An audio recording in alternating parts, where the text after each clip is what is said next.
Kalau ada yang tidak terima bahasa Melayu, lebih baik jangan duduk di Malaysia. Dekat Indonesia, you cannot tell whether that person is Chinese or Jawa. Hey, ketemu lagi dengan Rizka Yuni. Bayangin kamu tinggal di sebuah negara multikultural, tapi tiba-tiba muncul pernyataan yang bikin semua orang berhenti scroll.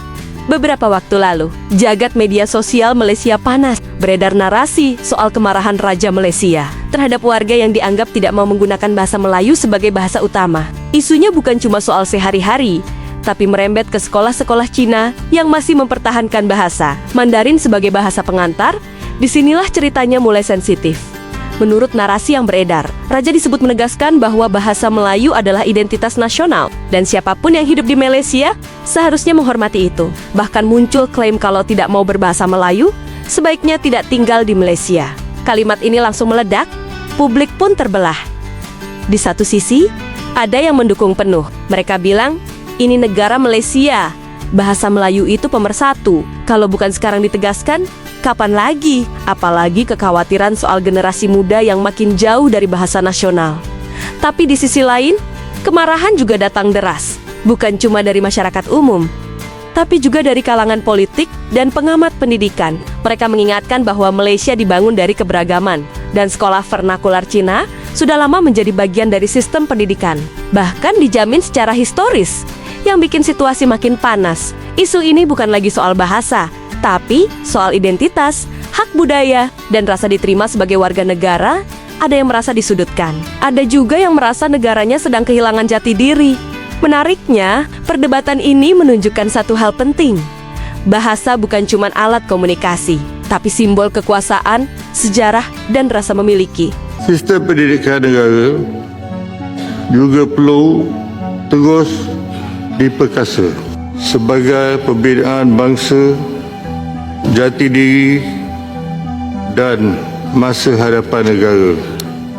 Jika nak buat sistem pendidikan yang baru, ianya mesti dibuat selari dengan dasar pendidikan kebangsaan, dan bahasa Melayu mesti menjadi bahasa utama kerana ianya adalah bahasa kebangsaan. Oleh itu, sebarang usul untuk mengiktiraf apa juga sistem pendidikan lain mesti terima bahasa Melayu dan sejarah Malaysia. Kalau ada yang tidak terima bahasa Melayu, lebih baik jangan duduk di Malaysia. Berita terkini, Perdana Menteri dan Kerajaan tidak mengiktirafkan UEC, iaitu Sijil Pemeriksaan Sekolah Menengah Cina. Ada beberapa sebab kerajaan tidak mengiktirafkan UEC. Antara sebab yang paling penting adalah UEC tidak menepati Surat Perlembagaan Persekutuan Negara, yang itu bahasa Melayu mesti diutamakan. Pada pendapat saya rasa Perdana Menteri telah buat keputusan yang betul. Saya amat setuju tuan-tuan. Saya sokong sepenuhnya titah agung ni. Rakyat Malaysia seharusnya bukan saja boleh faham bahasa Melayu tau, sepatutnya fasih bahasa Melayu tuan-tuan. Dekat Indonesia, you cannot tell whether that person is Chinese or Jawa ataupun orang Bajau ke orang Bugis ke.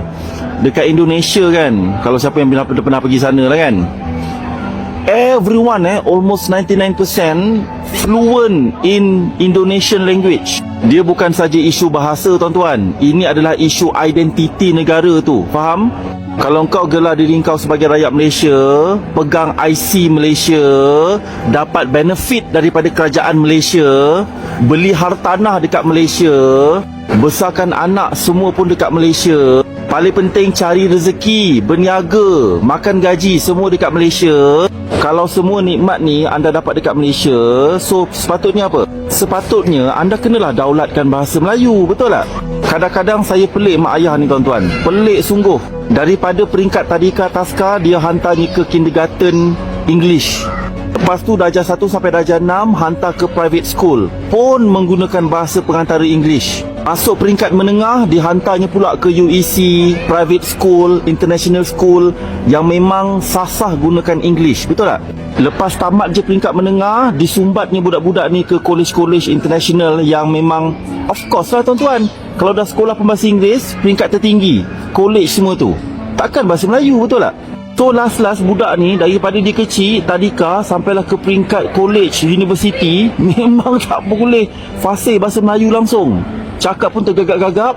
Yang paling bangsatnya pula tuan-tuan, puak-puak ni boleh pula bertanding untuk jadi wakil rakyat. Masuk pula Dewan Parlimen. Lepas tu nak bercakap dekat Dewan Parlimen gunakan bahasa Melayu pun ke laut. Aduh. Dan last hujung sekali, dia perjuangkan pengiktirafan UEC. Sebab dia dulu ambil subjek tu, betul kan? So dia nak semua rakyat Malaysia terjebak sama. Oi, musibat betul barwa-barwa ni. Hangpa jangan main lok-lak Kau aku bagi penampak kang. Alright? So, martabatkan bahasa kita. Okay? Bye. Ironisnya, permasalahan ini berbanding terbalik dengan narasi yang selama ini digembar-gemborkan, bahwa bahasa Melayu adalah bahasa dunia dengan 300 juta penutur. Fakta di lapangan justru menunjukkan bahasa Melayu masih bermasalah di negeri asalnya sendiri. Indonesia Pak, mana ada bahasa Indonesia? Apabila dicari satu bahasa semasa penyatuan Republik Indonesia, dia tak boleh nak sebut bahasa Melayu kerana bahasa Melayu itu dipertuturkan oleh sekelompok kecil orang Melayu di Sumatera, di Jambi, di Palembang, di Riau. Itu bercakap Melayu macam kita. Tapi dia tak boleh sebut. Sebab kalau dia sebut bahasa Melayu menjadi bahasa kebangsaan Indonesia, nanti orang Jawa tak mau cakap. Sedangkan Jawa itu majoriti. Bugis tak mau cakap, Aceh tak mau cakap. Jadi disebutlah bahasanya itu bahasa Indonesia. Jadi kalau kita lihat penutur bahasa Melayu di dunia, ya, lebih 307 juta, lebih 307 juta, lebih 307 juta penuturnya.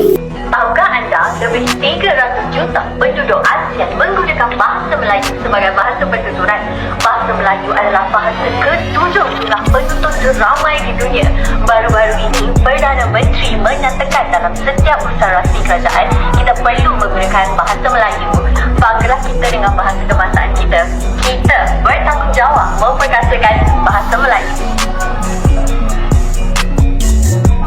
So, tahukah anda bahasa Melayu diiktiraf sebagai salah satu bahasa paling banyak ditutur di dunia? Sebanyak 300 juta orang di Asia Tenggara. Kita, dalam negara kita sendiri, bahasa kita pun tidak dihormati. Bahkan ada orang lebih mementingkan bahasa Inggeris. Orang Indonesia ni berbangga dengan bahasa Indonesia baku. Isu Sampai hari ini, topik ini masih jadi bahan diskusi. Apakah penegasan bahasa nasional itu perlu? Atau justru berisiko memecah masyarakat? Satu hal yang pasti, di negara multietnis seperti Malaysia, satu kalimat saja bisa mengguncang seluruh negeri. Nah, kalau menurut kamu, di mana batas antara menjaga identitas nasional dan menghormati keberagaman? Tulis pendapat kamu di kolom komentar. Dan jika kalian suka video seperti ini, jangan lupa like, komen, dan subscribe agar tidak ketinggalan berita-berita bagus lainnya. Terima kasih sudah setia dengan Rizka Yuni. Sampai bertemu lagi di video selanjutnya.